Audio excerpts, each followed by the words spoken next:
All right, I wanted to sit down and make a video today talking about some drum stuff. So we're gonna look at a little recording I did several months ago, straight ahead rock track. We're gonna look at the drums and let's just kind of hear what they ended up as here.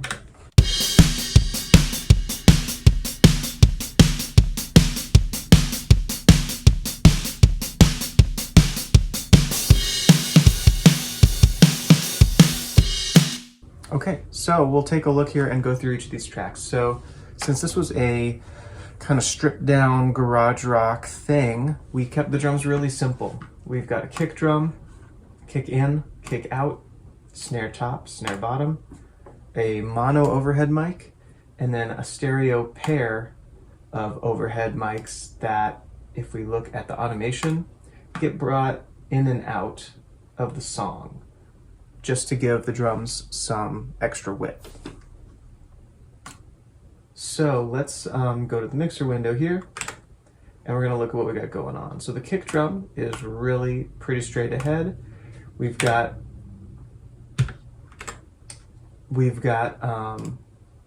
a EQ that's taking out a good chunk of the mids here, a big old boost at about 3K, 3.5K, a little boost at 62 Hertz, and then just rolling off down here below 30.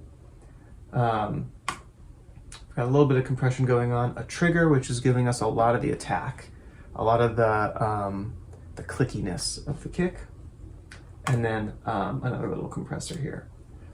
So we will just listen to the kick here.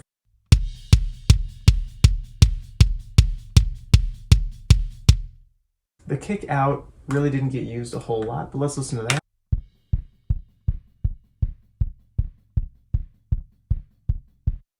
The snare top, I believe I used an AKG 224. Awesome microphones. Sounds super good. Same with the snare bottom. Let's listen to that here.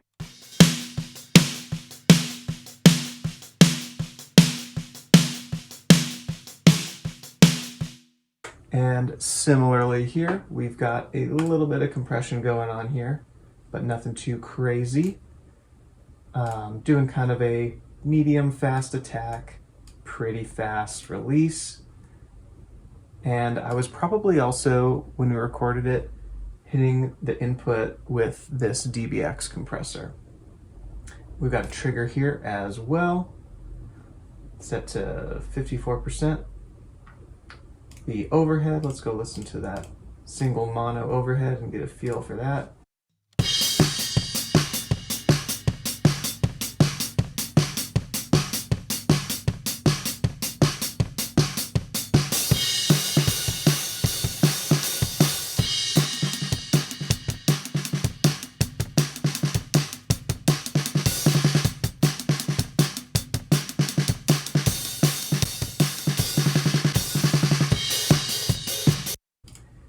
And let's turn on the stereo overheads.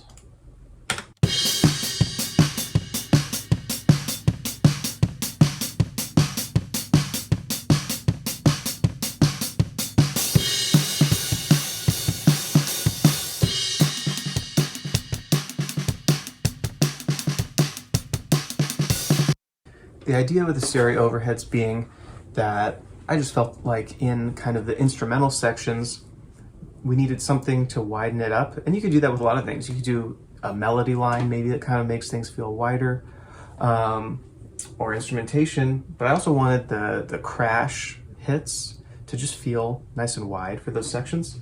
So in the verses, where the vocal comes in, the kit gets a lot tighter, and it's just a mono drum kit. Because to me, I love the mono drum kit thing. You know, if you can get away with just 3 or 4 microphones, I think that usually sounds really awesome.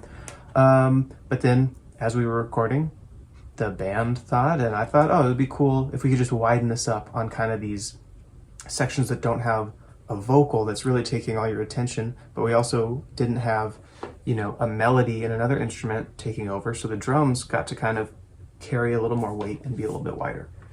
And then the last thing that we'll look at here is the the drum bus. So we'll look at that too. There's a little bit of compression going on the drum bus. Let's see how. So basically nothing going on there. This mag EQ, I really like the 40K and 20K band. And so I'm just lifting a little bit here of this really, really high shelf. Let's listen to that.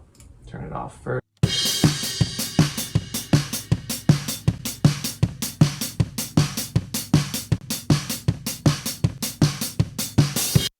Just giving it a little bit of lift there.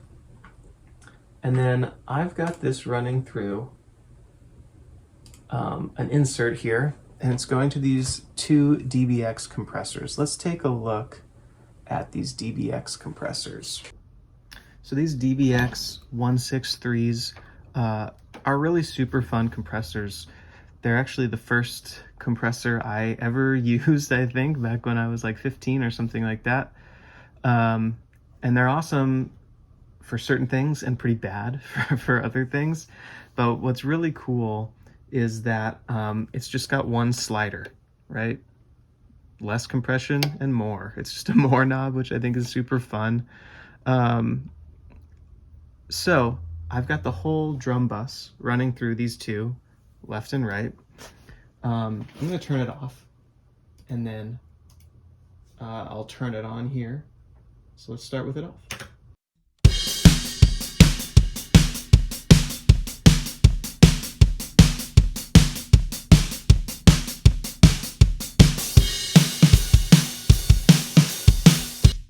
And then we're going to turn it on.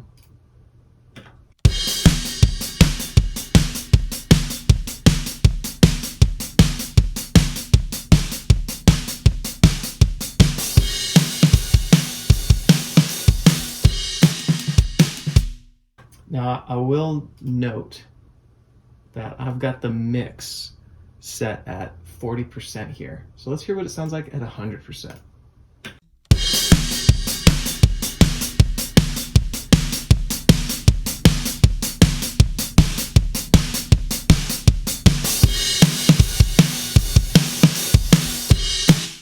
So that's what we had going on this track by the band Tuna Head. You can go give that song a listen. It's on streaming services and stuff.